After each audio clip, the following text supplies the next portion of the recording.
Welcome to the Alex Ford Podcast, where we bring you the latest strategies to build a 6 or 7-figure online business and quit your 9-to-5 job. You'll hear from the best online entrepreneurs, the top marketers, and the rising stars who are making it happen right now. Every week, you'll get actionable steps to turn your digital marketing dream into a profitable and rewarding full-time career. Here's your host, entrepreneur, world-class trainer, and marketing strategist, Alex Ford. So welcome to the Alex Ford Podcast. Today we have a special guest, Brian Brewer. So Brian started his career in the restaurant industry, but found his passion for digital marketing after becoming a father.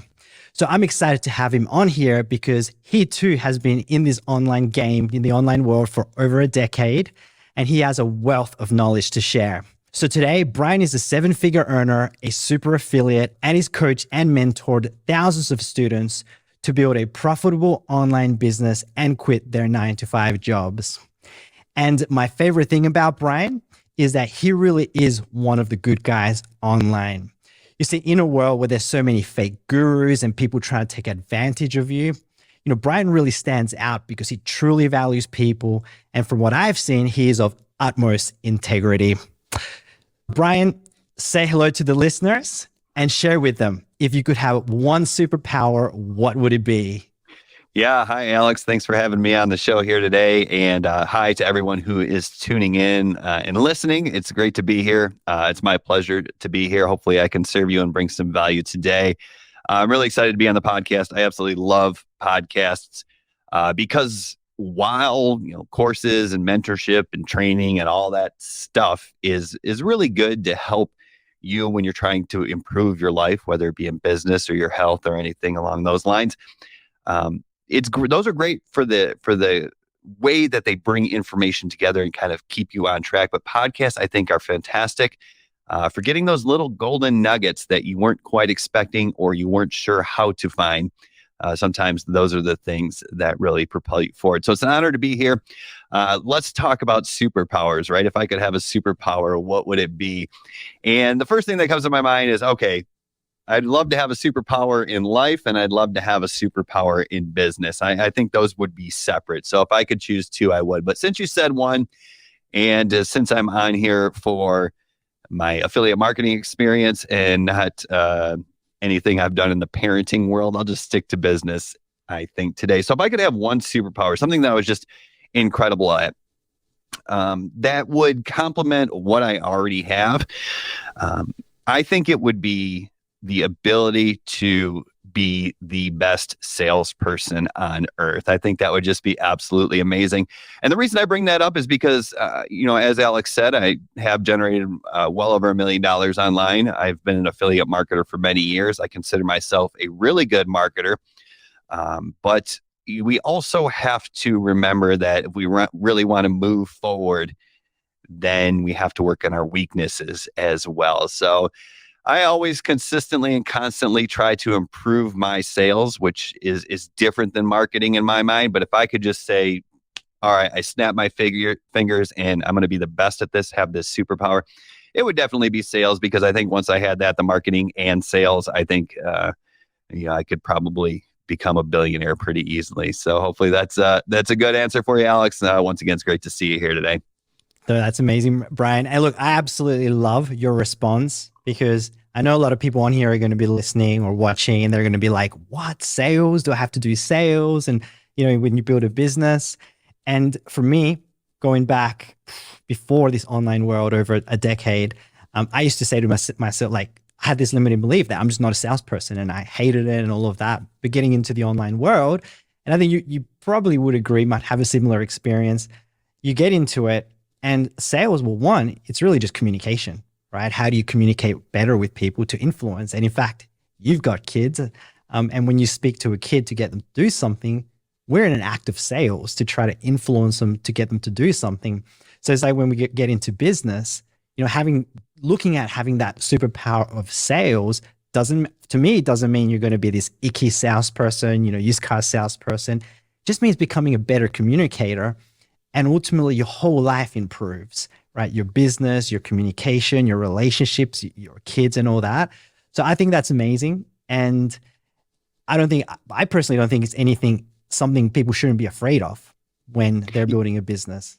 Yeah, Yeah. absolutely. And to clarify, I'm talking about sales at scale as well. I have no real desire. Most of my business is marketing and automation. I have no real desire to talk to 100 people a day, one-on-one, to be honest with you. That's not how I wanted to structure my business. But yeah, like you said, to communicate in a way that drives an absolute frenzy of buyers, I think that would just be pretty cool, because I think there's some people, you listen to them and you just want to buy from them for whatever reason. And it's the way they communicate, probably their story and the opportunity and the benefits and all that stuff.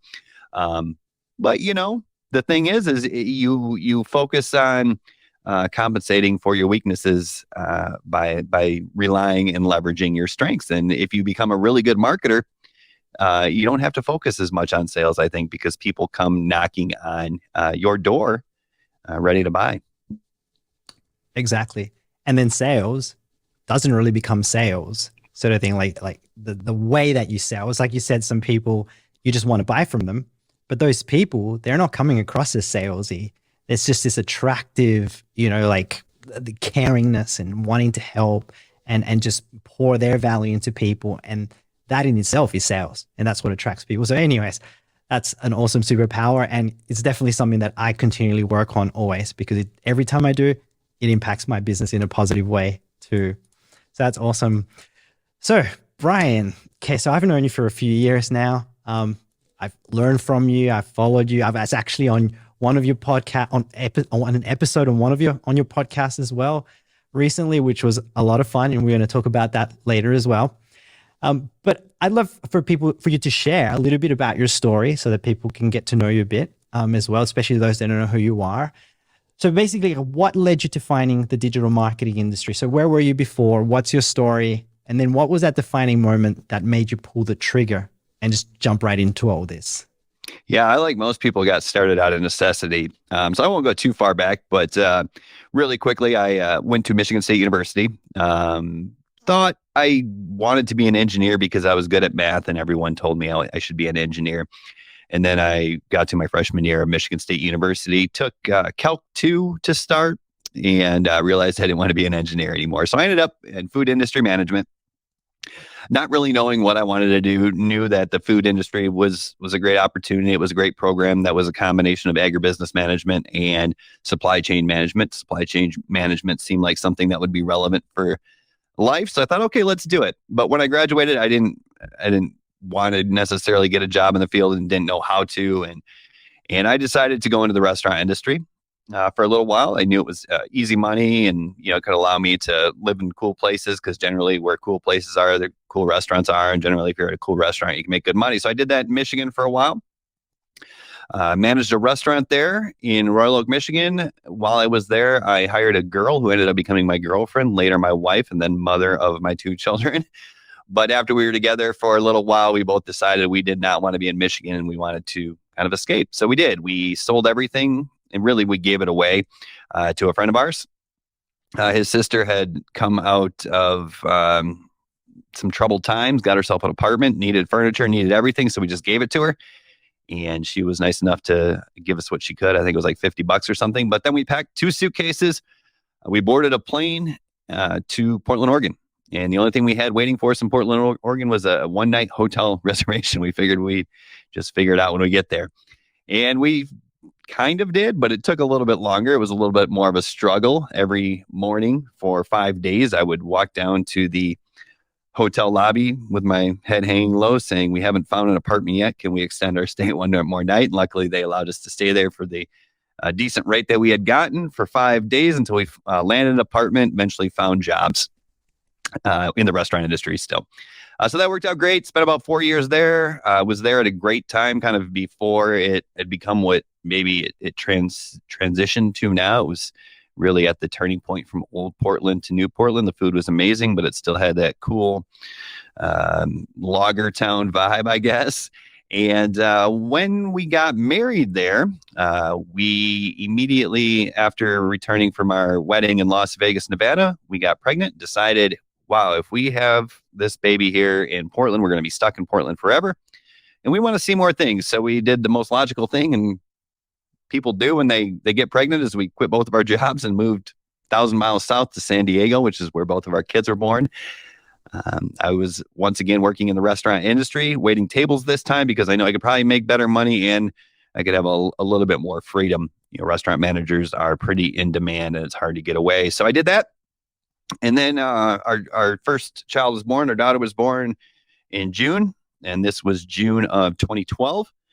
And then right around October of 2012, the restaurant industry starts to get slow in San Diego during the wintertime. Right before Christmas, and things got tight, and it got really tight. And I'll never forget it. It's kind of right around my wife's birthday, and I really couldn't afford to buy her anything that year because I had a couple bad weeks in the restaurant business. And when you're waiting tables, it's not paycheck to paycheck; it's shift to shift. So that's kind of when I had that aha moment, or not that aha moment, but that come to Jesus moment, as they say, or that harsh realization that this wasn't going to work out. I needed more security now that I had a family and a daughter to provide for. My wife was going to be a stay-at-home mom. And I wanted to keep it that way. And I knew I needed to do something. And I didn't want to miss out on all future events, whether that be basketball or horse riding or, whatever events my daughter was into. I didn't want to miss out on those because I had to wait tables. And I didn't want to miss Easters and Christmas Eves and stuff because I was waiting tables. So I did what everybody does. I went online, having no real sellable skills, and just Googled, how do you make money online? And saw all the usual suspects and opportunities, and realized I didn't have, $10,000 to buy any inventory. I certainly couldn't start a physical storefront. I didn't have the time to take on clients, and I didn't really know, if I'm being quite honest, what sort of service I'd provide to the clients if I did. So I was like, oh, here's this affiliate marketing thing. It makes sense. I can promote other people's products. I can make commissions. If I use content, I can create content when I have time. And hopefully that content will work as an evergreen traffic source while I didn't have time, and I could still make money passively or in my sleep or while I was away. And I started with blogging, product review blogs for affiliate programs like Amazon and such like that. And that was a little bit of a struggle. It was hard to learn a new skill. We didn't have TikTok and Instagram Reels and Facebook Reels back then. So it was a slow process, but I learned. I got good at SEO.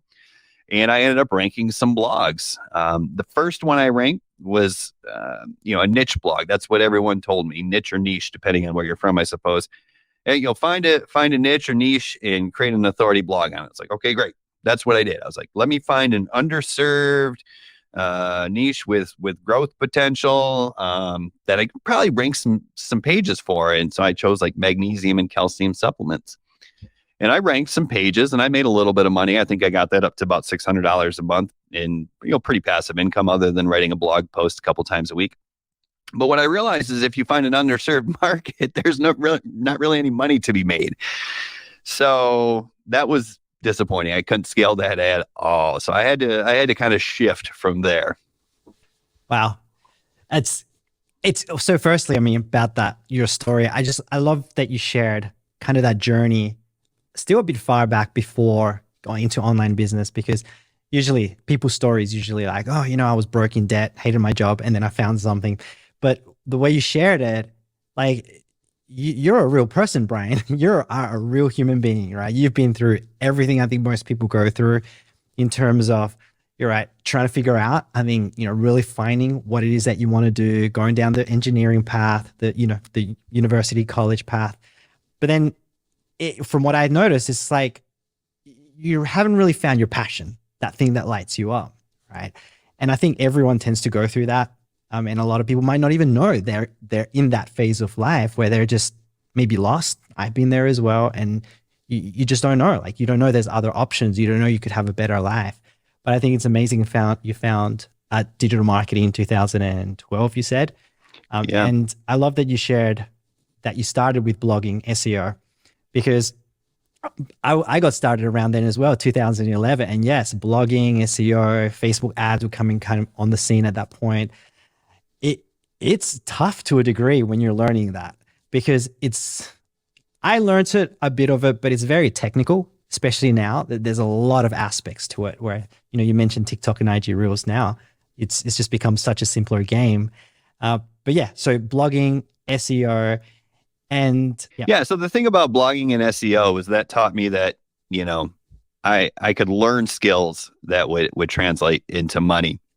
And I learned a couple of things back through that process of creating that first blog. If I could just share some insight, maybe with hindsight, for the listener.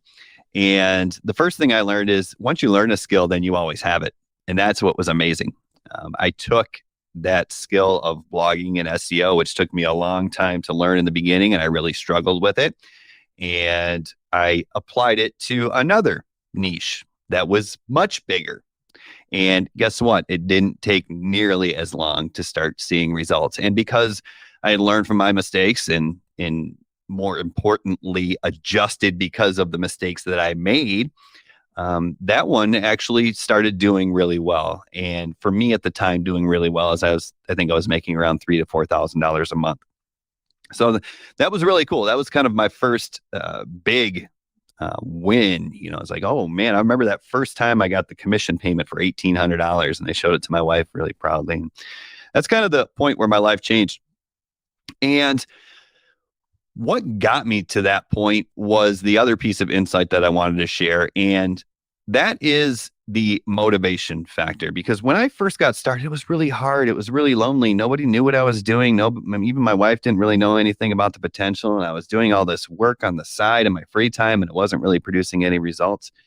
That could be really frustrating. And that could really give you the feeling of wanting to give up. But the reason I didn't give up, looking back, once again, with hindsight being 2020, wasn't because I wanted to be super rich or make all this money, right? Like that's cool, but that's not enough. I don't think that's not enough to drive us forward. That's a nice shiny carrot or whatever to go after, but it only goes so far. What really gave me the motivation to stick to it and keep pounding away and keep grinding until I got it was the pain of the future that I might live and provide for my family if I didn't figure it out, right? And the reason that's important, the reason I wanted to bring that up is because the pain is a bigger motivator than the potential pleasure, right? I heard a story the other day from a study, and we just want to mention that I didn't fact check this, so it could be wrong. But the way I heard the story is that Jordan Peterson, who a lot of people probably know from YouTube, talked about this study where there was these rats, and they hooked a spring to the tail of the rat. And they put them in a tube, and the purpose of the spring was to measure the tension or the strength at which they pulled. So they put these rats in this tube with this spring hooked to their tail, and they didn't feed them for a couple days or however long it was. And what they've noticed is when they would waft cheese in front of the tube, the rat would pull after it because it was really hungry. It was really starving, and it wanted that carrot. It wanted that cheese, right? The proverbial carrot. And they would pull with X amount of tension. But when they would, waft the scent of a cat or the sound of a cat behind them, the rat would pull harder with more tension. Meaning the fear of getting eaten, right, so to speak, is a more powerful driver and actually propels us to try harder than the big shiny object that is money. So hopefully you could take that into your life, and instead of thinking, oh, I want to make $10,000 a month like I see all these people online, think about what will happen if you don't go for it, if you don't go forward in the face of adversity, and when things get tough, if you don't continue going, what's that future going to look like? And I think that's a much better motivator. Yeah, definitely. Look, that's powerful. I mean, what you just shared, I was going to ask you, what are some of the struggles that you've encountered in your business? And clearly you have had some struggles and that is one of the biggest motivations. Well, for me as well, it's like the carrot and the stick, right? The carrot's powerful, but the stick's going to be more powerful. And ultimately, that's definitely what's going to drive us. One question, and before we go into this question, actually, could you just share a little bit about the success you've created more recently? Because I kind of hinted at that, but we kind of haven't finished that part of your story. because then, the next question will make more sense if people understand, well, where are you now? Like who the heck is Brian today, right? Yeah, let's move forward. Yeah, so this is where the story gets really good, and this is kind of my favorite part of the story. So we were living in San Diego, and I started seeing a little bit of success. And we had another child 20 months later, so our kids are 20 months apart. So I have a girl and a boy, and now we're into like 2014 ish, right? And I finally start making a little bit of money, not enough to quit my job, right? So here I am, still working 50, 60 hours a week in the restaurant industry because rent's expensive, and now we have 2 kids and all that stuff. But now I'm working on this side hustle that's showing potential. So now it's kind of like I have 2 jobs. So the money was better, but I don't know how long I could have sustained that. So a couple of years go by, and 2015, so I guess another year goes by, 2015 comes along. This is March of 2015. We moved to Dallas, Texas. And the reason we moved from San Diego to Dallas, Texas is because when we were living in San Diego with 2 kids, our closest relative was in Dallas, Texas. And we didn't want to go back to Michigan. So we figured, let's go try out Dallas. And my wife's brother lives in Dallas. So we did. This time we did it a little more cautiously. We found a place to live before we moved, and we brought all the stuff we had acquired with us. And it was a much easier transition. But once again, still entered into the restaurant industry, and the blogs were going okay, but still about the same, $3,000 to $4,000 a month, not enough to quit my job. So here I was, kind of doing a little bit of both. And one day I was working at the restaurant, and the restaurant I worked at was called True Lux. It's in Uptown Dallas, known for their stone crab and steaks. Great place if it's within your budget and you're in Uptown Dallas ever. And one day it was the beginning of the dinner shift, and it was just getting started. And as a waiter, you get a section, the 3 or 4 tables, and if people or guests are seated in your section, you wait on them, right? And if you wait on them and they spend money and they tip you, that's how you make your money, right? So we're sitting there, and the restaurant I was working at, it was a 2-level restaurant. So the bar was downstairs and the dining room was upstairs. Well, the dining room was, floor to ceiling windows, and the windows overlooked the front, which happened to be where the valet was. And so it's, kind of the point where everyone's just waiting for their first table or two. And we see this yellow Ferrari 451 pull into valet. And we're like, okay, hopefully this one sits in my section, right? And so I look out because I had a table right by the window and notice this like 25-year-old kid get out of this Ferrari. It's like, got to figure out what this kid does, man, because he's 25 years old and driving that car. Maybe I want to do that. Well, as luck would have it, that kid and his date were seated in my section. And I only call him a kid because I was in my late 30s at that point, mid to late 30s. And sits in my section, nothing out of the ordinary. Fantastic, nice gentleman, and his date was great. They ordered well, but not crazy. Anyways, at the end of the meal, gentleman gives me his credit card, and I'm like, this guy's driving a Ferrari and he's like 25. I got to figure out who this guy is. So I ran the credit card on the machine and made sure to note his name. I memorized his name. Okay, cool. I'll look that up when I get home. So I gave him the credit card back, thanked him for dining with us, and went on for the rest of my shift. Well, when I got home, I did a YouTube search. It's like, who is Alex Becker? And what I found out was I was flooded with a whole bunch of content, a lot more than I thought I was going to have to do some deep diving. But if you don't know who Alex Becker is, he's probably one of the best digital marketers in the game. At the time, I think he was selling like SEO courses and stuff like that. So it was obviously relevant to my past experience. And he was doing millions, if not tens of millions of dollars online. And he had a huge YouTube channel. So I was like, oh, cool, man. I got to see I got to figure out what's going on here. At that point, he became what I call my virtual mentor. And what I mean by that is it's not like I met him for coffee. It's not like I asked him, hey, what do I do? Help me, right? Like as people sometimes tend to do with successful people. I just studied what he did, and I didn't really pay much attention to what he said or was teaching. Instead, I just focused on what he was doing, and I modeled what he was doing. And what I quickly realized is I needed to change my model. The blogging wasn't going to cut it. The real money was in creating content, building your audience and your brand through offering value, building trust, and then selling something. And if you can do that at scale, that is the way to go, right? Because it's a lot easier, and you can obviously make a lot more money by talking to a lot fewer people. So I was like, okay, cool. What do I do? What do I know? You know what I mean? Let's do this. I'm going all in. I'm going to create a YouTube channel.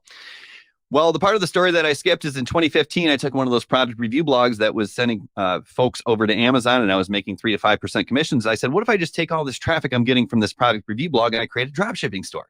Then I can get like 40% margins and I'll make a whole bunch more money. And I did that. So I created a drop shipping store that had the same products that were on the product review blog. And instead of sending all the traffic to Amazon, I sent all the traffic to my drop shipping store. I started making sales almost instantly because I had that organic search traffic. The margins were much better. Now, instead of making, $3 or $4 on a product, I was making like, $20 to $40 a product. This would be great. Then I quickly realized something. I lost the trust associated with Amazon. So my conversion rate went from like 10% of traffic buying down to like 1.5% to 2% of traffic buying. So that pretty much made up for the difference in margins right there. And then also I had to deal with customer service complaints and shipping and all that crap. So I was like, I don't want to do this anymore. So that was a skill though, right? That was a skill. I learned how to do drop shipping. So in 2016, the end of 2016, I was like, I know what I'm going to do. I'm going to do just like Alex Becker. He took a skill, he created courses and then sold them on YouTube. I'm going to sell drop shipping courses on YouTube. That's what I'm going to do. So I created this drop shipping course. It was my first course I ever created. It took me forever. I think the content, like the information was good because I knew what I was talking about. But the production quality was about as bad as you could get. But anyways, I created this course. And then I had this course created and I was like, all right, time to get rich. And I was like, well, who am I going to sell it to? I don't have an audience, right? My first YouTube video got like 6 views or whatever. So, well, this isn't going to work. Shoot. I was like, all right, what am I going to do? Well, I created this course. Let's give it away for free. See what happens. I can probably generate some leads. Shopify had an affiliate program at the time. I taught drop shipping with Shopify software. So I was like, cool, I'll make at least, 20 or whatever. I'll make $29 a sale for everyone who opens a Shopify store. This would be great. So I started giving this Shopify course away and creating micro content that was search friendly on YouTube that would kind of get people started. So someone might ask, how do I start drop shipping? And I would say, hey, here's how you start drop shipping. If you want to learn more, go grab my free course. Well, that worked really, really, really well. I don't know how fast things happen, but I'll never forget I hit my 1,000th YouTube subscriber on Christmas Day. And that was probably a month and a half after I'd been doing it. And I'll never forget, I kind of walked away from the family with a bourbon and went out back and was like, I just hit 1,000 subscribers on YouTube. This is really cool. And I was making commissions from Shopify and I was generating leads. And then within the next few months, I was up to 20,000 subscribers on YouTube. And it was all because I was just giving value, helping people, building trust. People were going through this free course. And not only were they trusting me and my advice because I had given something first, but also what I really realized with hindsight is a big key to marketing is that people will follow you when they believe you. They will follow you when you build trust, but they're going to buy when they believe in themselves. And that course not only generated leads, not only helped my YouTube channel grow because I was the good guy in the drop shipping industry, but people went through this course and they started thinking, okay, I can do this. So what's the next thing they did? They bought Shopify. That made me a commission. What happens after you buy Shopify? Well, now you need to know how to run ads. So I found Max Finn, who's still big in the game. He's big on TikTok ads right now. He had a cool Facebook ads course. I trusted him. He knew his stuff. So I was like, I'll just promote his Facebook ads course as an affiliate on the back end. And I helped a bunch of people and made even more money. And then I built up this huge list and I started learning how to leverage the list. I think it was September of 2017 now. So about 11 months later, I had since quit my job. And I remember, I never forget, I did a launch to my list and I made $44,000 in 10 days. And since then it's kind of been a whole nother world for me. Wow. Just want to cover, talk a little bit about what you just shared. Cause wow, you've just the last, I think since you found Alex Becker, man, a lot of clearly has changed for you. And firstly, what I find interesting about your story, it's almost a journey of right from the end of the restaurant era, going from trading time for money, where you physically have to go to a job, do the work, get paid a check, to slowly progressing over to this point where now you're not trading time for money anymore. Rather, you're getting paid for the value that you put out in the marketplace, which for some people, they're wondering, well, what the heck does that mean? right? And one of the ways that I like to put it is, actually not long ago, I was actually teaching my kids about this. I've got a 9-year-old daughter. I've got a 6-year-old son, and even my son got this. And I was trying to explain to him, like, all right, you can go to McDonald's, get paid, I don't know, just made up a number to make it easier, right? $10 for an hour. You could go to McDonald's, work 10 hours in one day. Obviously, I'm over exaggerating the hours for a kid, but that's going to be $100 for you to work 10 hours in one day. And then I go to my son, and that's kind of what most people do. What you did in the restaurant industry, most people do in their jobs, they're putting in 1 hour and getting a certain amount of money per hour. But then I explained to my son, and it's like, okay, well, what if you sold your toys, right? And clearly for a kid, toys make sense. So like, what if we sold 100 toys in one day, and each toy cost $100 each, right? And how much did it say? It's $10 and $100 each. And even at 6 years old, I'm like, how much money is that? He thought about it. He's like, 1,000. It's like, wouldn't that be much better? And it might take you maybe 1 hour. Let's say, just making things up here. Maybe right. Nice round numbers. Yeah. Yeah. To understand the concept, right? Maybe people come in to pick up the toys within that hour. You sell 10 toys, $100 each, and it's 1,000. And my kids were literally just there going like almost like their minds were blown. My daughter as well, because now they understood the concept. I can go work at McDonald's for 10 hours, get $100, or I can sell 10 toys at $100. It's going to take me less time. I don't have to go, in a hot, sweaty, whatever you call it, like the kitchen and stuff. And I made $1,000 in a day. Anyway, their mind was blown. And I feel that that's kind of the progression that you've had and the power of what we do online. Because a lot of people, they're stuck with their jobs. They want more time freedom. They want to transform their lives. They want to be around their kids and just enjoy life, but they're not able to. So for you going to being able to get to the point where you made, how much was it? $44,000 in how many days did you say? It was a 10-day product launch. It was a 10-day product launch, right? And it's literally, once that product is there, it's just a matter of selling it over and over and over.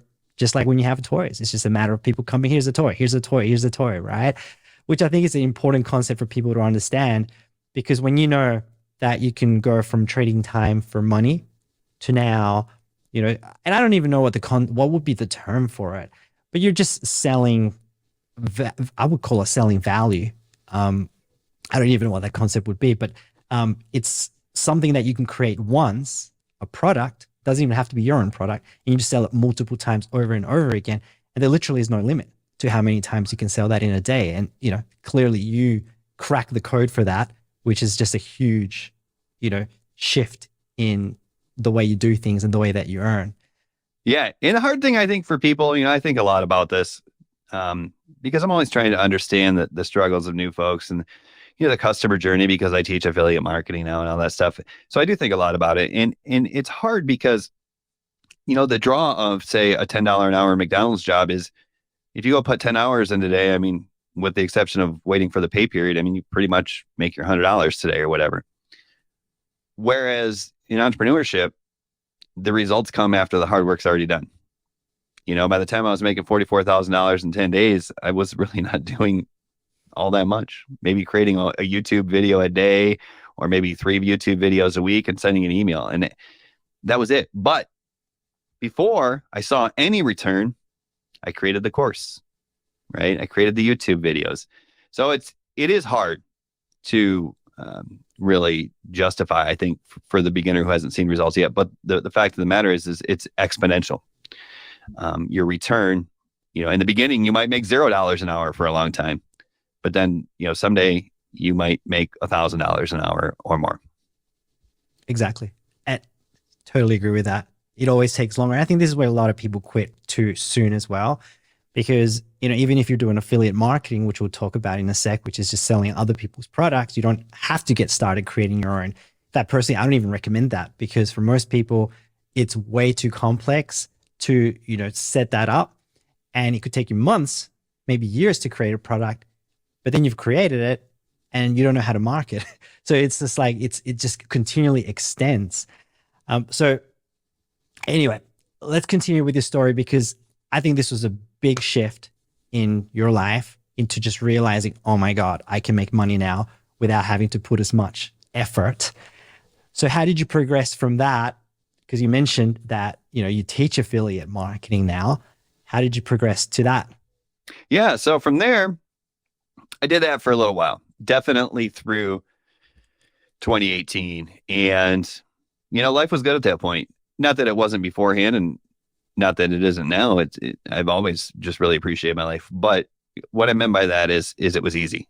I'd create a YouTube video, write an email, maybe a couple times a week, and money would come in. And every time I launched a YouTube video, because I had this core following and I was giving all the value, I mean, it was crazy. Not only did I have the benefit of timing, right? I was kind of on the forefront of the big drop shipping boom. But it was nuts. I mean, I'd release a video and be like, all right, let's see how long it takes to get to 20,000 views on this one, which is crazy. Even to this day, I don't do that anywhere near those numbers. So it was fun.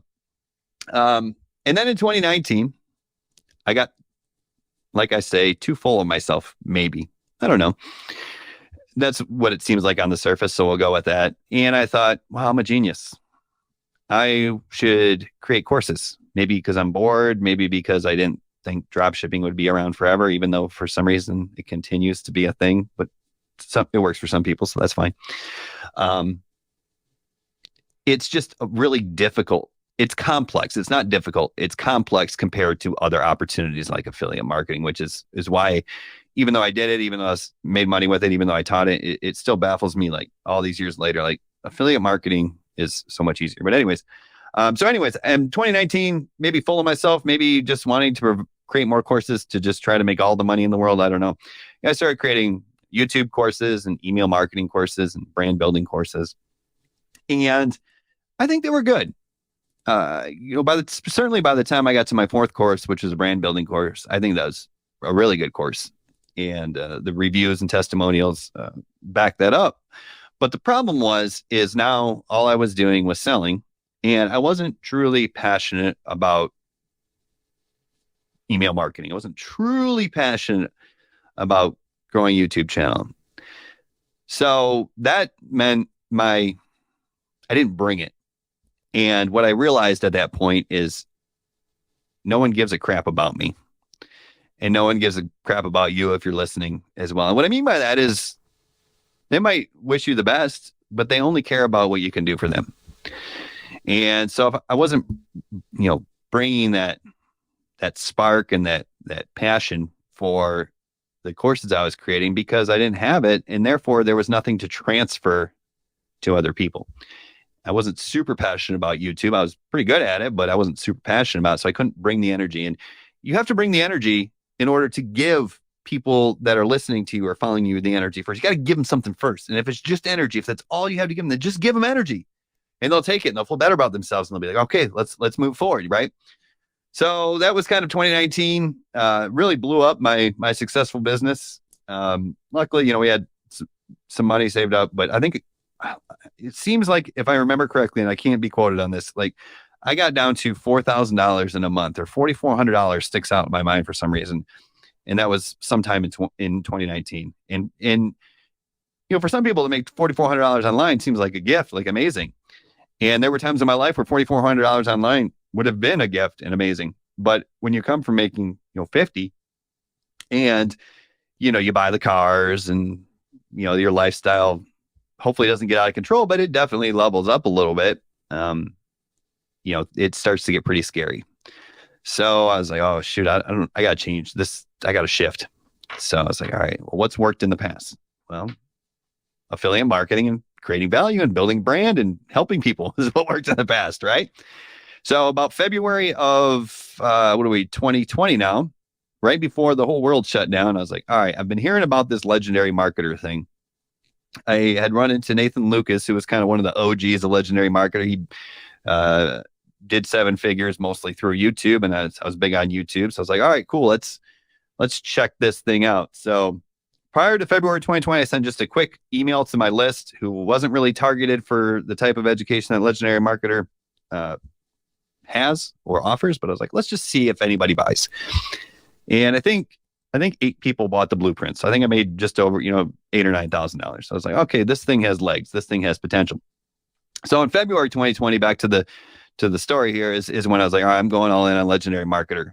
I closed all my coaching programs. I fulfilled my promises, but I shut them down as soon as my 6 weeks or whatever was up. Closed all my courses.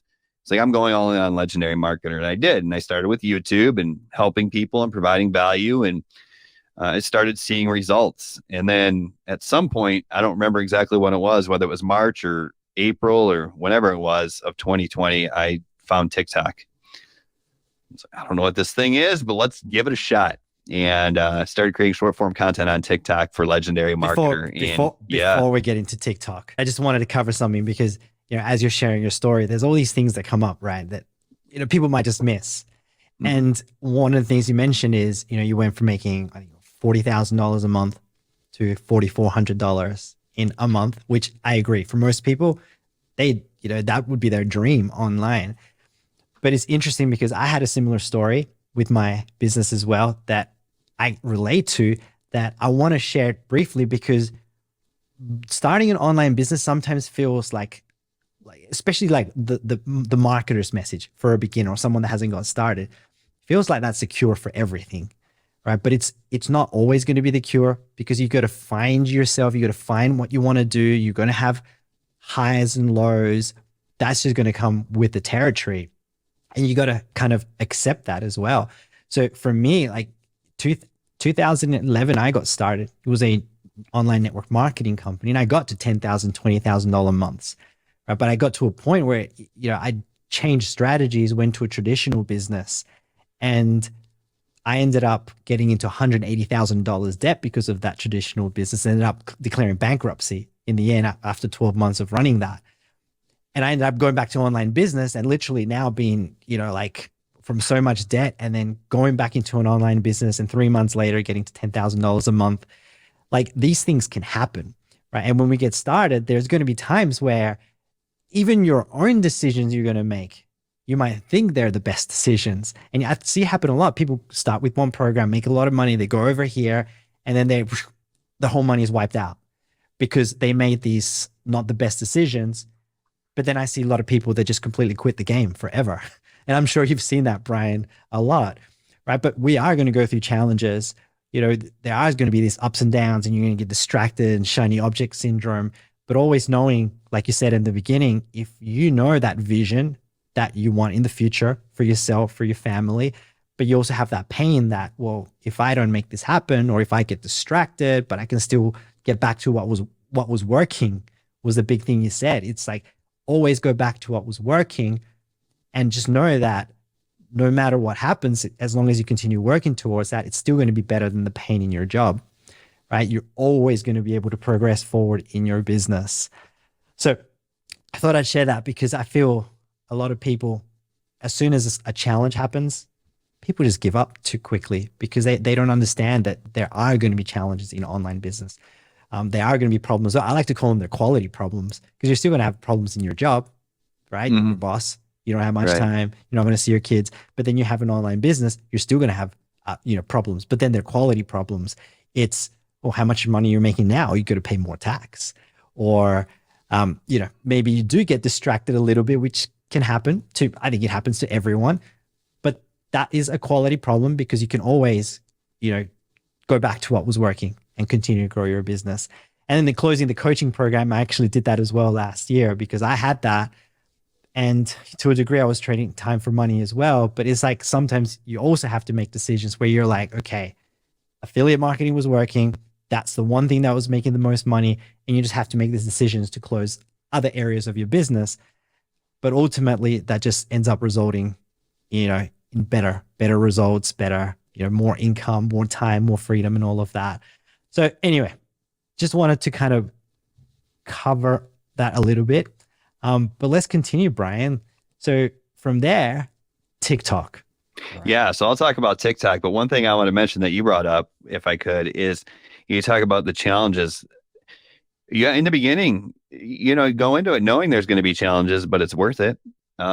Embrace those challenges, because as I've just shown you through my story, the challenges never go away. You've never made it, right? There's always going to be that situation where, hey, you're going to face some bumps in the road and struggles, even after you've made X amount of dollars or hit your goal or blew past your goal. So embrace the challenges, and it's part of it, and learn to love it, learn to become a problem solver and enjoy solving the problems, and you'll be good. So yeah, TikTok came around. Sorry, Brian, what you just said, that was a gold nugget. Embrace the challenges and love it.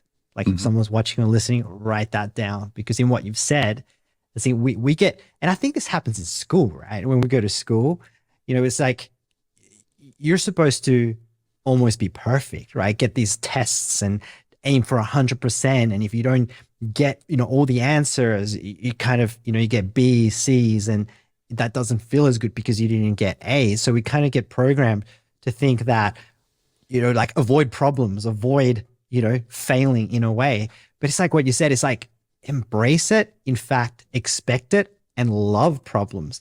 Because if you love when they come up, I mean, it's not that you want more problems. So but whatever problems come up, if you go, okay, this is an opportunity for growth. This is an opportunity to use my critical thinking skills, develop my problem solving skills, because if I'm able to get through this challenge, it's only going to make me a stronger person, and it's going to allow me to be able to overcome even bigger problems later in the future, which is just going to, continue in that, success moving upwards as well. So anyway, I thought that was amazing. Yeah. And it's really interesting too, to expand, just because I love it, is that the problems, if you're going to be an entrepreneur, if you're going to run a business, or you're become an affiliate marketer, whatever, the problems are what keep you going. Because I can promise you, when it was easy for me, when it's just like, oh, I'll create a YouTube video, get 20,000 views and make a whole bunch of money, you get bored. You're like, it's hard to stay motivated. It's the challenges that you see that keep you going forward. And that's what keep you, growing, and as you said, and making more money. So that's good stuff. But yeah, 2020, April-ish, I discovered TikTok. Still, same thing. I'd been driving traffic to my funnel to promoting Legendary Marketer with YouTube, and let's try this TikTok thing out. And the thing is, the lesson here is not that you should have been here in 2020 TikTok. The lesson here is, in 2020 TikTok, there was nobody to tell me what to do, right? TikTok was not brand new, but nobody was marketing Legendary Marketer on TikTok for sure. So there was nobody to model. So the lesson here is I had to go figure it out. And I did. And sometimes I joke that, I set the precedent for the way Legendary Marketer is marketed now. And that's too big. That's too big of a statement, but I had to figure it out, and I did. And when people started modeling, I knew I had something going on. And this time, instead of taking 11 months to get to $40,000 or $50,000, it took me 7 months to get to $40,000 or $50,000, partly because of the opportunity, but also because preparation meant opportunity. I had learned the skills already. I didn't need to relearn the skills. I didn't have to spend 60 or 90 days relearning the skills. I knew how to market. I knew how to be an affiliate marketer. So when the opportunity of TikTok came along, I was ready. So that's why no matter what you're seeing in the market right now, whether you think it's a good time to start a business or bad time, you may as well learn the skills, because guess what's going to happen? Something new is going to come along. And what is it? Winston Churchill said, wouldn't it be a shame if, something, the opportunity taps you on the shoulder and you weren't prepared, something along those lines. Anyways, be prepared. That way, when the opportunity does tap you on the shoulder, you can go and make, a bunch of money quickly. So I did that, and, did TikTok. I just want to say, until it doesn't, because and you might have had, you have had that same experience. So for me, it's like I was big into Facebook ads and I did some YouTube videos, blogging, that sort of thing. And when TikTok came, I was like, I don't want to do this personally. So when you got started, and there was a few others who were the OGs of TikTok, and it's like, it's not me doing these dances, because that's what it was more back then. And it's like last year I got into the TikTok and Reels, and I'm like, wow, man, everyone's having success. They're not spending money on paid ads. And I got into it. And one of the things I realized, Brian, was, holy crap, I almost feel like I'm new again, because although I had been here for 10 years, 11 years roughly, I was realizing, because, just the landscape of marketing changes, the platforms change, I had to unlearn so much. And even until today, and that's going to continue to happen, right? Even if you become like the people that are having huge success now, making 20, 30, 50, $100,000 a month.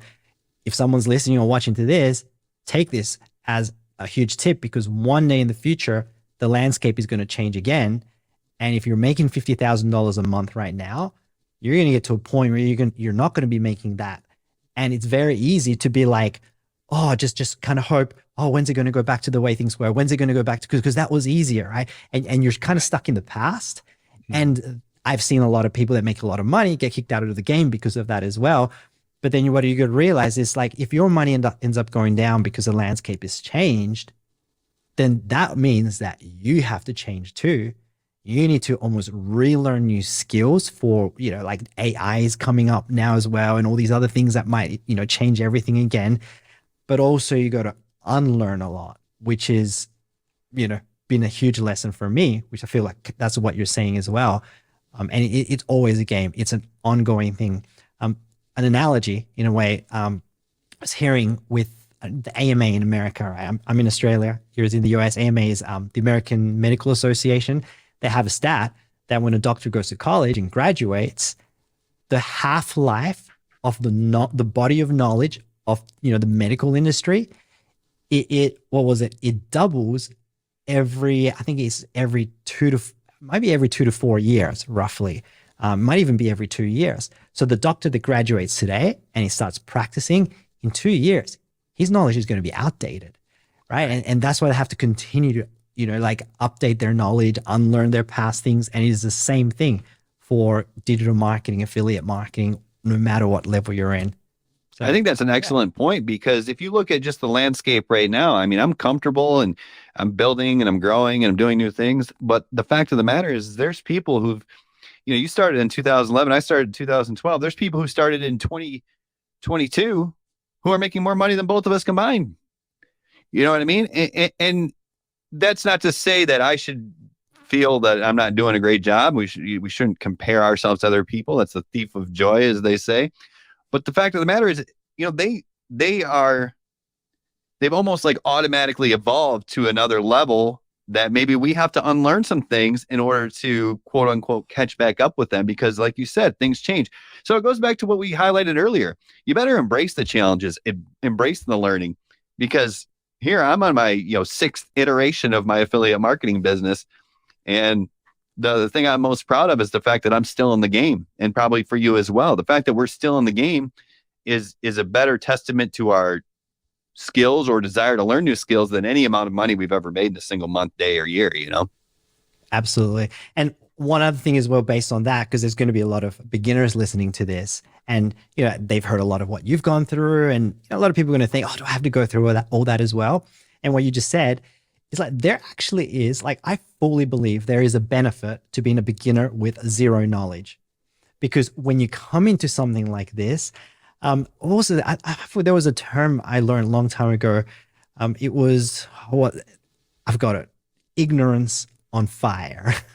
That is the term. Because when someone comes to something like this and they're just completely ignorant, not in a bad way, they just don't have the knowledge, understanding of things. And I've seen this happen so many times where I've coached people and they just have this mindset of, oh, just tell me what to do and I'll do it. Tell me what to do and I'll do it. Whereas someone that's had maybe years, decades of experience, and then you try to coach them, you're like, do this, do that. Their brain's automatically going to go, oh, but I used to do it like this. Oh, but what about that way? Oh, but 10 years ago, what about that? And it becomes there's a lot of resistance for people to try to change. So for anyone that's listening, if you're a beginner and you're not sure if you can succeed because you need to learn a lot of technical things and advanced things, trust me, and I'm sure Brian would probably agree, you have a bigger benefit to creating even bigger success than I or Brian, because you're going to learn what it takes to create success in a simple way, and you don't have all this past stuff that you need to unlearn. So a beginner, like you said, Brian, I mean, I think it's Becca is one of the marketers right now, made $600,000 in about 6 months roughly, which, it seems unrealistic, but it is real. I've got to give a disclaimer, right? Results are not average results because you put in the work and the effort and all of that. But I haven't even done that. But for someone that just has zero experience with marketing and what we're talking about, they can just plug into a simple system, follow some simple steps, which I know, you've got a great program for that as well, Brian, which we'll talk about soon. right? That is an advantage, right? An unfair advantage, right? So anyway, It's incredible. And, I notice that sometimes, through my program, it's, you can definitely tell the difference between a beginner who comes in and says, I need to know what to do, and I'll do it. And then I have people who've been kind of in the game for 5, 6, 7, 10 years who, have seen some success, but maybe not the success that they desire. And like you say, they bring up all these things that were relevant maybe in 2014 that are just no longer relevant and probably even detrimental to your business. You know what I mean? And so it is interesting. But when you're talking about people who see success, and this is something that popped in my head that I kind of want to share because I'm a big believer in this is, sometimes people just look at the money and they follow the money. And obviously, if you're going to get coaching or you're going to get training or you're going to model somebody, you want to model people who've been successful, right? Don't model somebody who's making $5,000 a month and expect to make $5,000 a month. You probably make 10% of whatever, your mentor's making perhaps. But look at what they're doing to make that money as well. Because I know, and this is not a cut, this is just a personal preference. I know there's people out there, even with Legendary Marketer, who are doing incredible numbers, but they're doing it in a way that I don't want to do it. I don't want to spend 5 hours in the DMs every day. It's just not in line with my life. So the point is, or the lesson is yeah, find successful people to model, find successful people who are doing it the way you want to do it. Choose your life first, or choose your dream life first, and then build your business around it. Because I've built my business in a way that, it relies on automation, and I appreciate that. that is a huge point. Huge point. And how I was saying I had a lot of things to unlearn. Kind of want to build on that point because I think it's very important, because there's that difference between building a business where you have to still trade time for money, even though you're making a lot of money, but you're putting in a lot of effort. That's the way I did it early on with network marketing many years ago. It's like you had to generate leads. They weren't even good quality leads because you didn't even have a brand, having to get on the phone, interview people that 99% of them were not interested, send them information, follow up. You might remember the dinosaur strategy. I don't know if you ever did network marketing of 3-way calls, where then you've got to get on a call with your prospect and your upline, the mentor, and oh my God, just talking about it, right? But that's what I had to do. That's how I made money.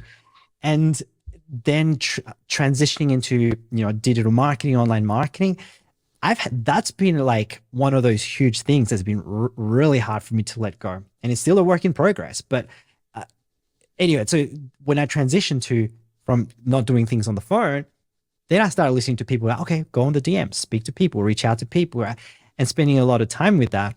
And even last year and even earlier this year, I did spend a lot of time in that. And man, it's like, yes, you can make money that way, but again, it's not very enjoyable that you have to spend more time doing more work to make money. And in the search for answers, and I asked you about this, and Andre, which is your podcast partner as well, this is like about how do you automate things more? Because the people that you ask questions to, everyone has a different philosophy, strategy, way of doing things. And, I asked lots of leaders, how do you do it? How do you do that? And I got some people who say, you want to DM like this, or you want to send audio messages in your DMs. And I asked someone else and they're like, oh, well, when people get into your email list, get them to go book on a calendar and then you can get on the phone with them. And it's very easy for you to go, oh, I have to listen to them and them and them and them just because they're having success. But I've had to really delineate and find that balance. Okay, so they gave me some good tips, but I might take this and leave that. And this person take this and leave that. And then I had a conversation with you and Andre, and you said, well, you know what, Alex, I don't spend any time on the phone. And then just the fact that you said that, you didn't say much about what you do to not spend time on the phone or on the DMs, but just that belief and certainty, and that you said it made me go, right? Like it kind of just shifted something in me. Sometimes you just need to feel that certainty and belief for you to go, okay, kind of break the old beliefs. But then going on to automation, right? You don't have to spend time in the DMs. You don't have to spend time on the phone. So share with us, Brian, and people listening, like, what's your strategy? Because I know you don't do that, but you're still making a good money to just live an amazing life. I know you travel with your family and do all these things as well. Like, what's that process to not do all that. Yeah, no, absolutely. I'll give some tangible stuff here that I think will help. But yeah, like you mentioned it right there. It's just the belief that it changes everything. It's really the difference maker. You got to find something to believe in and a way to believe in yourself and your ability. I heard Russell Brunson talk about, tell the story about the 4-minute mile. It was the benchmark. It was the brick wall, I guess I should say. No one could run a sub 4-minute mile, whatever year this was. And then someone did it. And then like 5 people did it or whatever, right? Because it was the belief that it could be done. I saw this in real life the other day. We have good family friends who live across the creek from us, and the creek, just down the creek, if you walk the banks, it opens up into a pond. And the oldest is he's 13, and so he fishes down there a lot, and he's never really caught the big fish or whatever. And then the other day I took my kids down there, and we saw them down there, and we were just chatting a little bit and fishing, and then they left to go home, hit those 2 kids, him and his brother. And then me and my kids stayed for a few more minutes, and I caught a huge fish and sent a picture to his mom so he could see it. No kidding. The next day he sent a picture back to, his mom sent a picture back to me. He caught a huge fish. And it was just like, he had to believe that they were in the pond there. He had to believe that you could pull one out of there, and he did. And so it's crazy. But anyways, yeah, to get back to the point, not spending time in the DMs, there's really a couple of ways I look at this. First of all, you have to still build trust, right? That's really what being in the DMs is all about. It's like, people just want to hear it from somebody. I want to know that there's somebody there who will support me, right? I know that I want to know that this is real. I want to hear it from somebody, not just sales copy. So you have to figure out how to do that at scale. That's why I always give away free courses, right? Like, that's what it does. Not only does it generate a whole bunch of leads and help your content perform better because people are engaging with your content because you're not trying to sell anything up front. I don't always do it, but that's what I'm doing right now. And but when they go through that course, it builds the trust and it builds the belief in the prospect. They're like, oh, okay, I can do this. So really, it's all about pre-selling. When you're doing this at scale, the pre-selling is everything. Building the trust, building the belief, building the know, like, and trust factor. Highlighting the opportunity, right? Painting the picture of the not so glossy future if they don't take action, right? What's the cost of not taking action? You have to do those things. So those are like the tangible things that you have to do at scale, whether that be through your content, through your free course that you're giving away, through your ebook, if you're giving away an ebook, through your email marketing, through your Facebook group, if you're creating a community, right? Those are the kind of the things that you have to do. But then the other thing you have to do is be a little bit more patient. And what I mean by that is that if you're selling belly to belly, as they used to call it, right? Salesman walks in, knocks on the door, and looks them straight in the eye, face to face. Like, you're trying to come away with that sale right there. And so you're going to use pressure tactics, right? Maybe some urgency. Hey, I'm going to leave if you don't buy this right now, and I'm never coming to your door again. Whatever. There's sales tactics. What I mean by patience is, all right, you have your email list where you can communicate with people. You have people who are following your brand and your content where you can kind of communicate with people at scale. And there's going to be people hanging on the sidelines. And we have to be patient enough to know, like, okay, cool. In month 1, I might generate 100 leads and get 100 followers. Now I've got 100 people on the fence. Maybe 2 of those people are going to buy. Well, 2 commissions a month is, $500 to $2,000, depending on how much the product is that you're promoting. Not life-changing money. But if you keep going, right, and still provide value, still bring it, be patient, still overcoming objections, rebuilding beliefs in themselves, just through different angles. Then by, month 6, now you got 600 or 6,000 people who are kind of on the fence, and eventually hit an inflection point where it's like, I've got 60,000 people or 20,000 people who are on my email list, and they're all been on the fence for 6 months. Guess what? Then you just start getting buyers, and a few buyers here and there ends up being a lot of buyers here and there. So it's kind of a combination of doing the marketing things and then just being patient. And that's really what it comes down to. And then keep showing up. And then finally, like, also having abundant inventiveness is kind of my new buzzword. When you're promoting something and you have a list of people who've been hearing the same message about the same product for 6 months now, they get like ad blindness, or they start to tune out. It's like when you drive to work every day and By 6 months of driving to work, you don't even notice the gas station that's on the left or the horse farm that's on the right. It just all becomes like just autopilot, right? Well, that's what's going to happen with your messaging when they see your emails again and again and again. So you have to kind of create a new way to get people excited, a new front door. Like, for example, right now I'm doing a case study where I'm taking a new Instagram account from $0 to $2,500. Why? Do I want to make a bunch of money with this new Instagram account? No.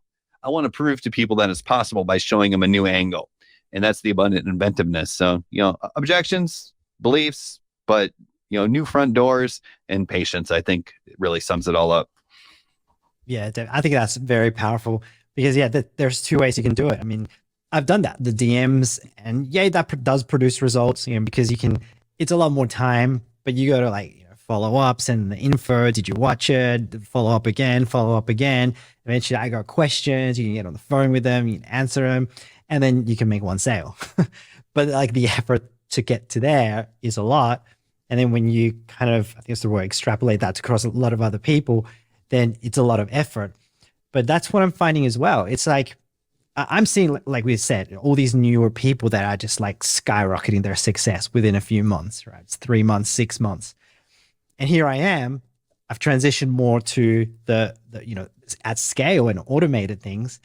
And it's it's very hard to see that because, for example, in my process, I created a new ebook recently because that just adds more value, created this webinar and, creating group coaching sessions that I'm doing for free in my Facebook group. But putting all that, it's taken a lot of effort. But I've had this picture in my mind that in the future, as I'm generating leads, that's going to convert those people when they're ready. But in that, the patience that you got to have, it can be a little bit painful because then you're seeing this person, it's like, bang, money, right? And sales here and there. And you're kind of I guess it's like the no, it's not really, that's not a good analogy. Just the hair and the the tortoise and the hare, yeah. The tortoise and the hare, right? Yeah. But that kind of, no, I don't think that analogy plays right. But I guess in a way it does, except, the hare can still make money and finish quicker. But it's like when you're the tortoise, it can take a little bit longer. But ultimately, on the other end, things are going to be probably more fulfilling because you're going to be spending less time and more time with your family and all that. So for me, I'm in that process right now. Yeah. Right? So anyways, it's so interesting, but giving yourself that time, that patience, because it allows people to start trusting you over time. And then, eventually I have seen this with other people as well, where they've made, sales here and there. And then after a year or so, boom, they have their first $100,000 a month. Because they were patient and they didn't know what they were doing, but because they just consistently kept adding value and following that process, then things just happen all of a sudden. And, they're just like, what the heck? Where did this come from? Right. So that's an amazing. Yeah. tip. It's pretty amazing. It really comes down to the other way to look at it is a principle that we know is true in life. The longer you can delay gratification, the better it's going to be. Right. DMs, right? You go make $1,000 sale tomorrow, but people tend to stop wherever they first see success. So where's the future in that? Well, DMs.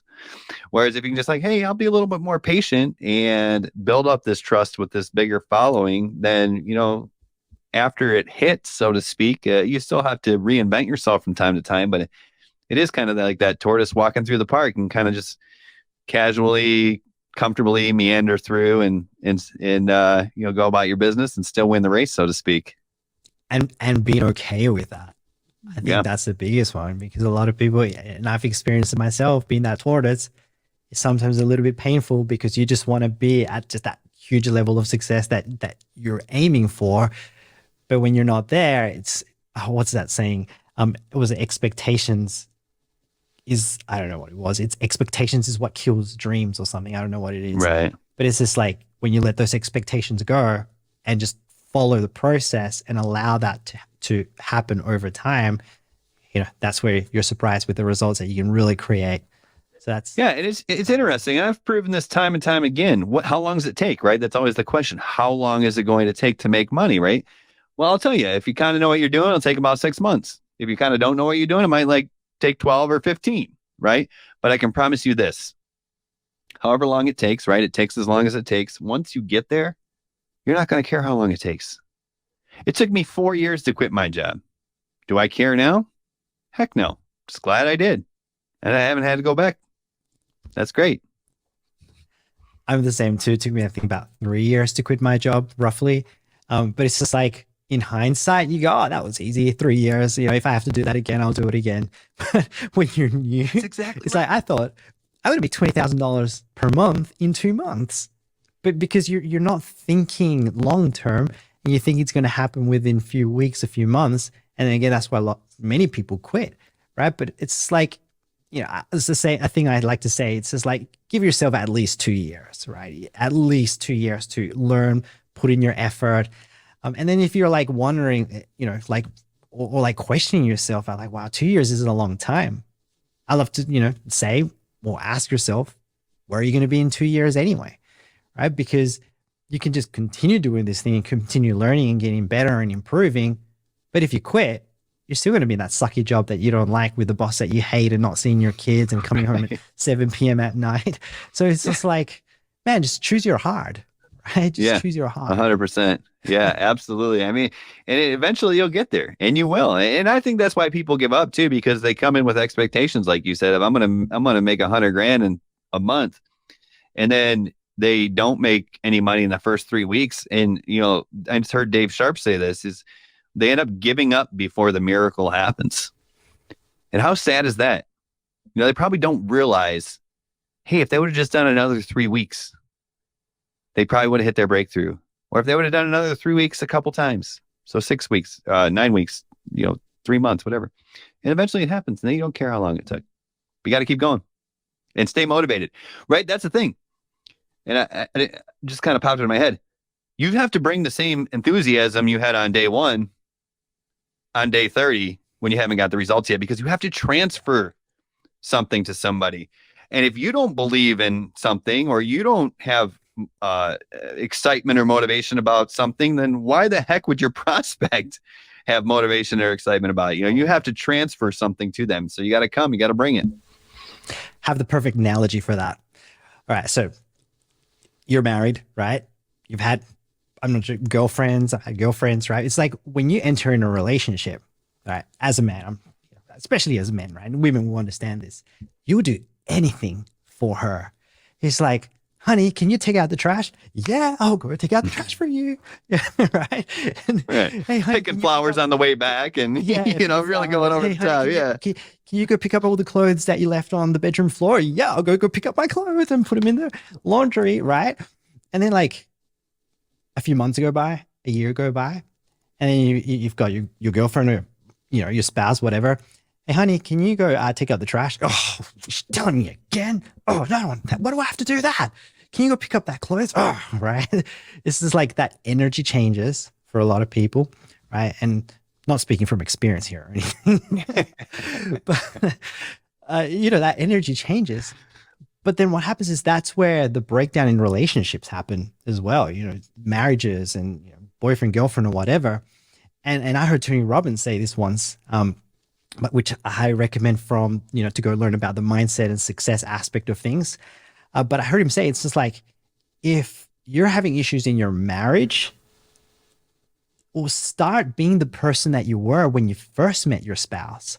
Because when you met them, you came with this energy, you do anything for them, right? You would take out the trash, you would pick up, that clothes off the floor or whatever, anything you had to do. Why? Because you love that person and you would do anything for them.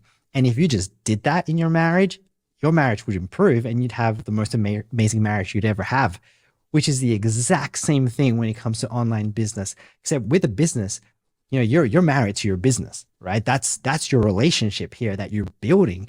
It's just like, you're going to be excited, but continue to have that throughout, your business, even when challenges happen, right? So for example, with me and my wife, when challenges come up for everyone, but when challenges come up, we've rewired our brains that when things are challenging, it brings us closer. We need to communicate more. We need to talk about what's happening. We need to make decisions. We need to do some research. We need to figure out how can we improve our lives. Same thing in business. When, if you're married to your business, that's your relationship in terms of making money. And when challenges happen, it's like, okay, how can I get closer to my business, not further away, and figure out, where's the business breaking down? Where's there, leaky holes in the bucket? And how can I, patch those holes up and get new knowledge to, overcome more and create more and achieve more and have that energy. So like you're saying, it's anyway. Yeah. That's just powerful. And it's like the emotional bank. And I don't know what book this is in. It's one of the books I have, but it's like, when you're talking about your kids, like if you just, wait till they're 16 and then ask them to trust you and speak to you, it's not going to happen. But if you spend 16 years being supportive and not overreacting to silly things and stuff like that, and teaching them and showing love. And then guess what? When they're 16, I know it doesn't always go this way, but they're their own people. But for the most part, they will talk to you when they need help, and they'll trust you and stuff like that, and listen to you about 10% of the time, for what I understand. But yeah, you gotta put the work in. You gotta put the deposits in before you make the withdrawals, I guess is the best way to put it. That's the same thing with a business. You gotta put the deposits in. And what I've found kind of, as we approach an hour and 15 minutes here, so thanks to anybody who's still listening, is the one thing that if you're stuck and you're like, I'm trying the content and I'm not really generating the leads and the funnel's not converting, it's like that can be very overwhelming, and you can get tempted to tinker. I need to change the button colors. Or maybe I need to change the headline, right? And yeah, that's part of the incremental increase in results that you can get as a marketer. But if it's just like not working, just see who you can help. Help one person, and you'll build momentum and offer more value, and more people will be attracted to you. And that's really what it comes down to, is you'll realize like the button colors and the headlines, like that's incremental. That'll take you from, a 3% conversion to a 3.25% conversion. But to go from 0 to 2% conversion or whatever you're hoping to get, like that's just helping people and making the deposits before you make the withdrawals. Yeah, no, that's powerful. Yeah, you mentioned an hour and 15 minutes. Wow. I think we've been delivering a lot of value here. So, I hope you guys are taking, lots from this. I mean, it's been some real gold nuggets dropped here. But let's finish this up soon, Brian. Just wanted to ask you, all right, so, we've delivered a lot, and, you've been around the block a few times, you've created some huge success. So what advice would you give to someone who's just getting started, but hasn't had a breakthrough yet? All right. And then on the other side of the coin, someone who's already having success, but wants to take their business to the next level. So let's say multiple 6 figures or even 7 figures. So the beginner, and then someone that wants to just, really up their game. Yeah. So for the beginner, I think we covered it, but let's highlight a few points. And, first of all, you still got to bring it after day, week 3 and no results, right? You got to continue to bring it. So maybe just temper expectations. And how do you do that, right? What's the actionable step that you can take? Okay, well, I think counting every single win, right? And verbalizing every single win if it makes sense for your business. Hey, I found the product I'm going to promote. It's so amazing. This is the greatest product because A, B, C, and D. If you happen to be teaching affiliate marketing like I do, if you're in the weight loss niche, be like, oh my God, I found this product and it's the best herbal supplement, because and get really excited about it. That's a win. Oh, I built my funnel. Oh my gosh, I never thought I could build my funnel. That's a win. Oh my gosh, I created my first piece of content. I was so nervous. I looked like a hostage on camera, but I did it, right? That's a win. Oh my gosh, I generated my, first lead. That's a win. I've been doing this for 3 weeks. I don't have any commissions yet, but I'm still showing up every single day, right? That's a win. Like, so count all your wins and share them if it makes sense for whatever product that you're promoting. So that's kind of the best advice I can give to a beginner. And remember that, like, you're not going to care how long it took. Once you made it or whatever, right? Embrace the challenges. I think we said, and learn to love them, learn to love solving problems, because that's what's going to set you apart, is your ability to solve problems. Courses will give you a framework. They'll help keep the distractions away. They'll help guide you down the right path. They'll show you where some of the pitfalls are, but at some point you're going to have to do some thinking for yourself. And when you do some thinking for yourself, like I referred to when I kind of came onto TikTok and there was nobody to show me what to do. Like, those are when you get the big, massive breakthroughs. It's like, oh, I just tweaked this just a little bit and it works so much better, right? That's not to say you shouldn't follow what's working. But like when you make those tiny little tweaks and things take off, like that's when you can go from making nothing to making $40,000 in a month, or $100,000 in a month, or $300,000 in a month. Like I think Becca did. She did in 37 days or whatever. So that's kind of the beginner stuff. For the the experienced marketer who maybe is, hit six figures and wants to go further, there's a couple of things, and we kind of touched on one. The first thing is what works will not continue to work forever. And so you have to bring that abundant inventiveness, right? Not necessarily promote a new product if you're an affiliate, not necessarily trash your product if you're creating products and start again, because that's not usually the answer. Because then you disregard all those tens or thousands or tens of thousands of people who are on the fence, but just bring them through a new door. How can I make this exciting again? How can I help build their belief again? And then beyond that, like once you figure that out, like make sure you're doing things that scale, right? Like that's important, right? I said that sometimes people will stop at the first sign of success. And if that's in the DMs, that's great. If your goal is to make $10,000, $20,000, $30,000 a month, that might make the most sense for you. I don't know if you don't mind doing it, if you don't mind being available all the time, even though you don't have to work anymore.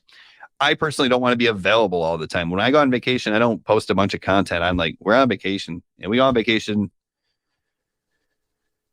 6, 7, 8 times a year. And these aren't like weekends. We go away for a long time. So anyways, make sure that you're doing things that scale. And it's usually harder in the beginning to do things that scale versus the one-to-one or whatever, but be okay with that, right? Like be like, okay, do I need to shift my business so I can actually hit my goals? Okay, now I got to learn how to sell at scale. Okay, that might be that's a lot more difficult than selling in the DMs. I promise you it is. But then you learn it and you're like, okay, I can do this. And that's the best piece of advice I think I can give there. That's amazing. Could you give us one or two quick examples of what selling at scale could be? Yeah, absolutely. So once again, it kind of goes back to those things that we have to do to actually sell. Like when we're selling at scale, it's pretty much people are making their mind up before they hit the checkout page, right? Like we don't have to worry like too much about, the testimonials that we have on the checkout page, even though you should probably have them for incremental increases. They have to be sold before they get there. And once again, the way we do it is overcoming objections, showing opportunities. But most importantly, that I've discovered really recently over the last couple of years with hindsight, is you really have to build a belief in the prospects that they can do this, right? Like the most common objection, or one of the most common objections, is it won't work for me because I'm not good on camera. It won't work for me because I'm not tech savvy. It won't work for me because I'm just right? It won't work for me because I'm just a dad, just a single mom, just a whatever. It's like excuses. Okay. But what can we learn from those excuses is that people don't believe in themselves. Well, what happens if people start to think, okay, maybe this will work for me. I can do this. Then they're going to go buy, because why would they not? They believe in themselves. So any way you can help people believe in themselves is really a key component of selling at scale. Like I like to give funnels away for affiliate, because it's one of the biggest objections is I can't do this because I'm not tech savvy. Okay, well here's a funnel. It works. Here's an email follow-up sequence. I wrote it for you. You can build it on free software, and I'm going to give you this 42-minute training video that shows you step-by-step how to set it up. I'll tell you the product that you're going to have to promote, right? So all you got to do is share your stories and talk about your journey with the product and drive traffic there. You think you can do that? Okay, I could probably do that. And then they buy, right? And so that's kind of like what I think is selling at scale. And also, one day I wrote down, I really dug deep and looked into my Alex Becker mentorship, virtual mentorship, and was like, all right, what are like the one or two things that I need to do that generate the revenue? And This is kind of an alternate route than the things I just mentioned, right? Being patient, overcoming objections, new front doors.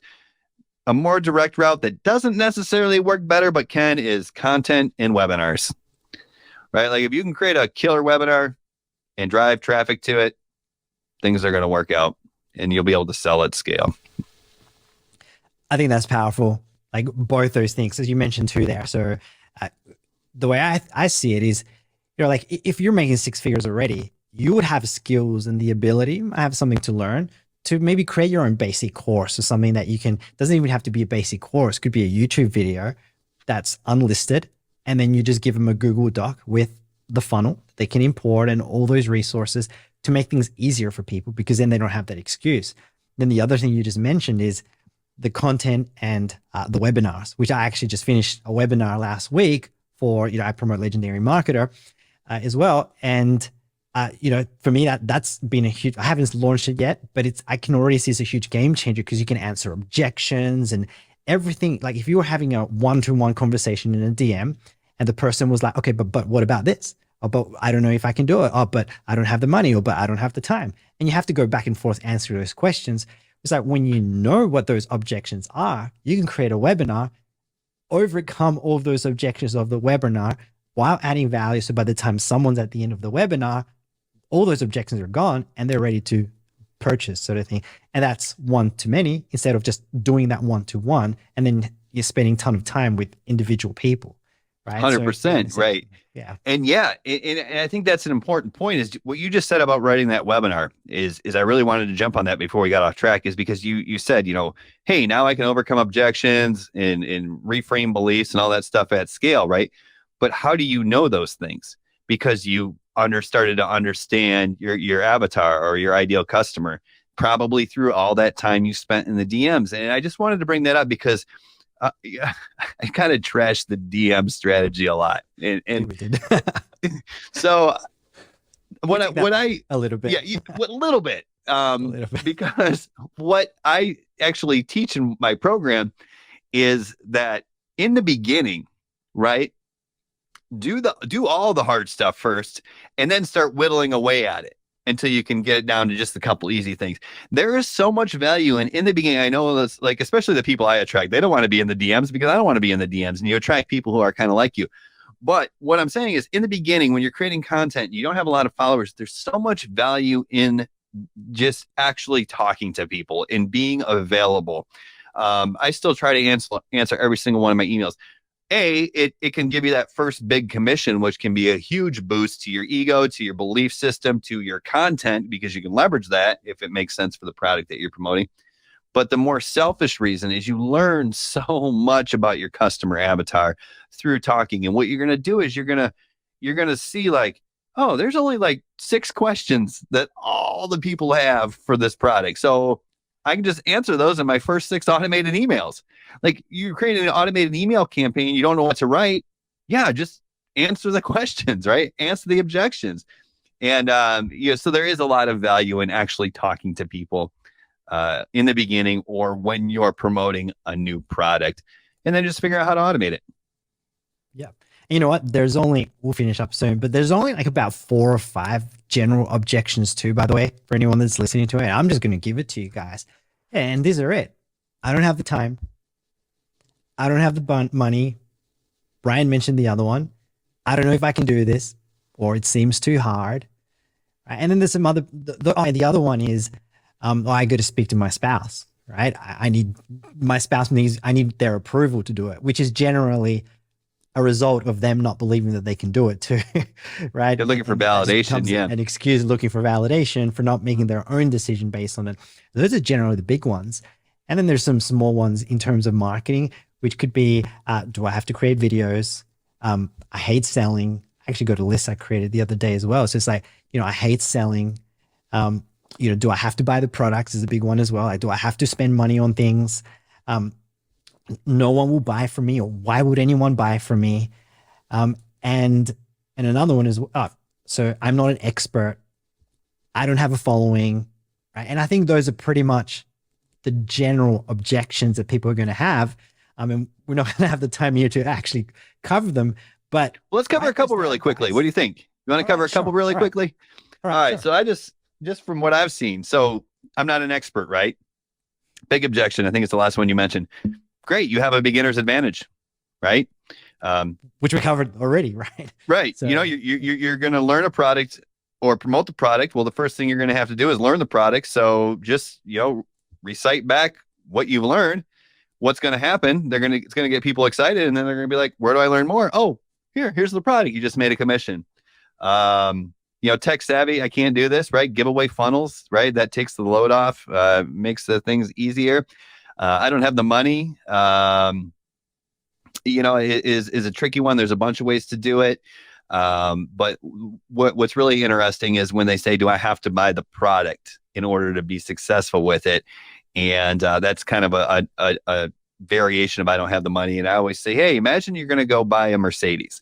And that's a little cool marketing trick is say, imagine you're going to go buy a Mercedes. Now they're like, oh, I would love a Mercedes. Maybe I should do this thing to start. Anyways, but imagine you go buy a Mercedes. What if you walked in that door and you said, hey, does this come in any color leather other than black? And the salesperson said, I don't know.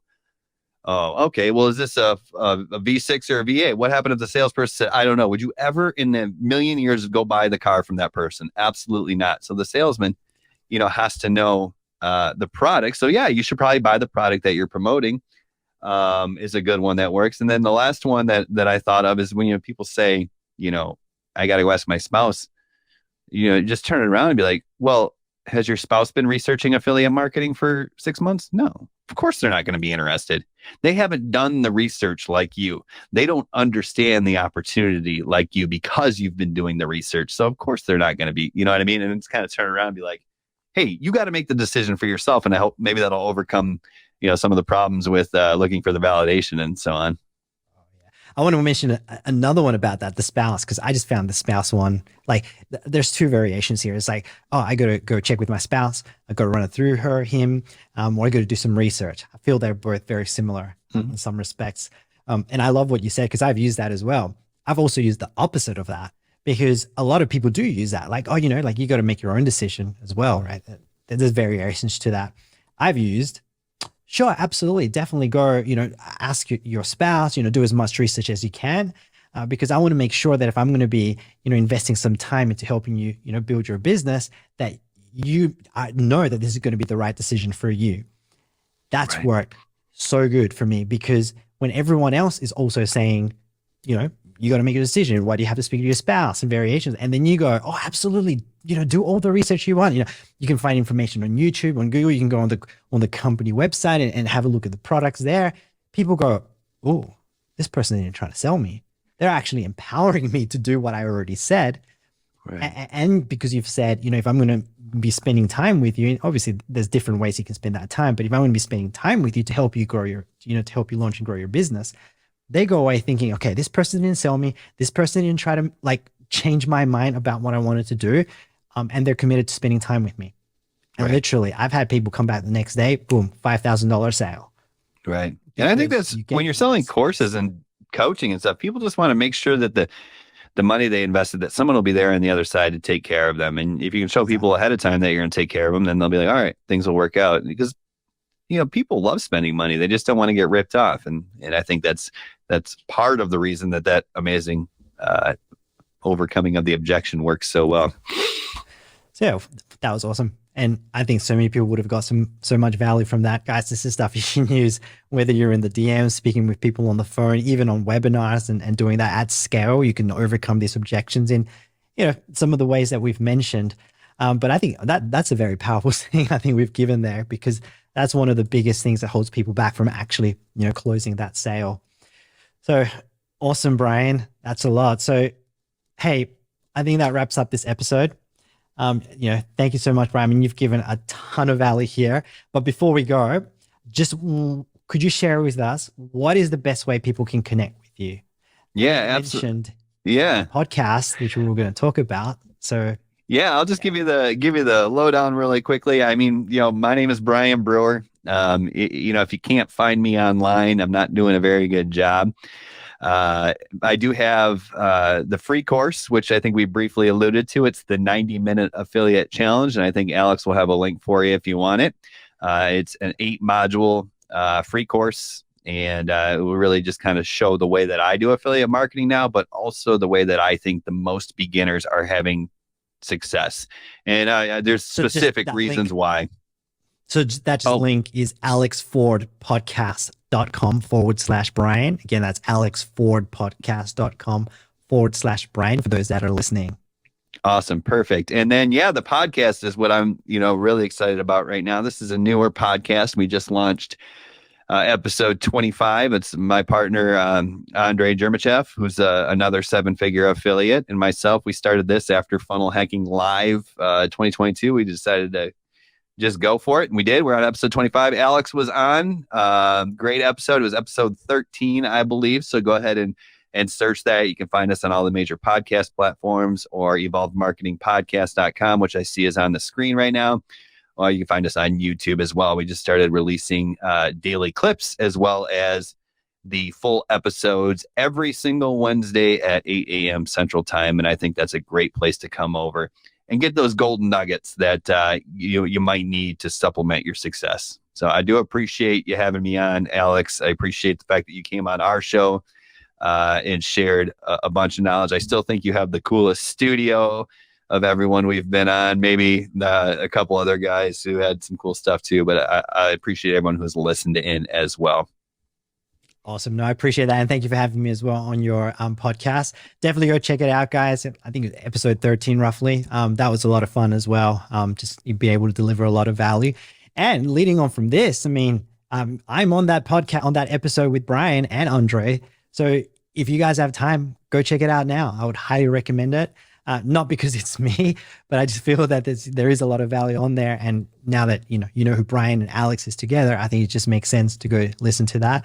And once you listen to that, you're also going to fall in love with that podcast. Trust me, it's amazing.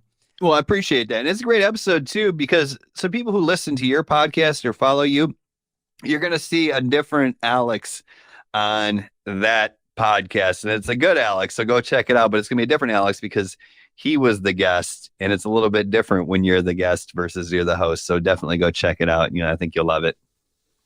Totally awesome. Again, that's evolvedmarketingpodcast.com. And just another shout out as well to his 90-minute affiliate course. I've been through it. It's free. It's amazing. It's alexfordpodcast.com/Brian. And I just wanted to mention, Brian does have other paid options as well, more additional courses that go deeper into things. But you know what, guys? Don't even worry about that. Go get the free course, fall in love with that. And what I love about Brian is he's all about helping people get results. Like that course is actually designed not to just get theory in your head. There's actionable stuff that you can take, go implement, get results.